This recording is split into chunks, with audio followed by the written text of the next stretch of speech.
ঝড় কবিগুরু রবীন্দ্রনাথ ঠাকুর।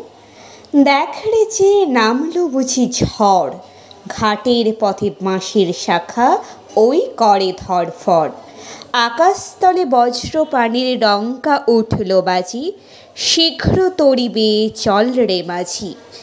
ঢেউয়ের গায়ে ঢেউগুলো সব গড়ায় ফুলে ফুলে, পুবের চরে কাশের মাথা উঠছে দুলে দুলে।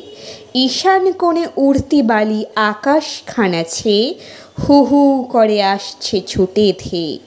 কাকগুলো তার আগে আগে উড়ছে প্রাণের ডরে, হার মেনে শেষ আছাড় খেয়ে পড়ে মাটির পরে।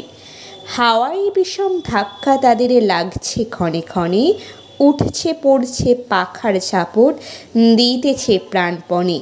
বিজুলি ধায় তাঁত মেরে তার ডাকিনীটার মতো, দিক দিগন্তে চমকে উঠে হঠাৎ মর্মাহত। ওই রে মাঝি খেপল গাঙের জল, লগি দিয়ে ঠেকা নৌকো চরের কলে চল।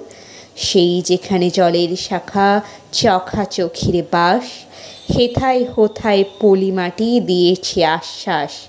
কাঁচা সবুজ নতুন ঘাসে ঘেরা, তলের চরে বালুতে রোদ পোহায় কচ্ছপেরা।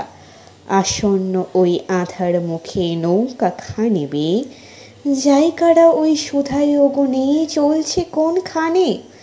যেতে যেতে জবাব দিল যাবো গাঁয়ের পানে।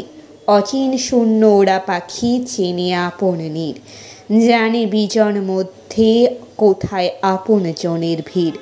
অসীম আকাশ মিলছে ওর বাসার সীমানাতে, ওই অজানা জড়িয়ে আছে জানা শোনার সাথে। তেমনি ওরা ঘরের পথিক ঘরের দিকে চলে, যেথায় ওদের তুলসী তলায় সন্ধ্যা প্রদীপ জ্বলে। নারীর শব্দ ক্ষীণ হয়ে যায় ধীরে, মিলায় সুদূর নীরে।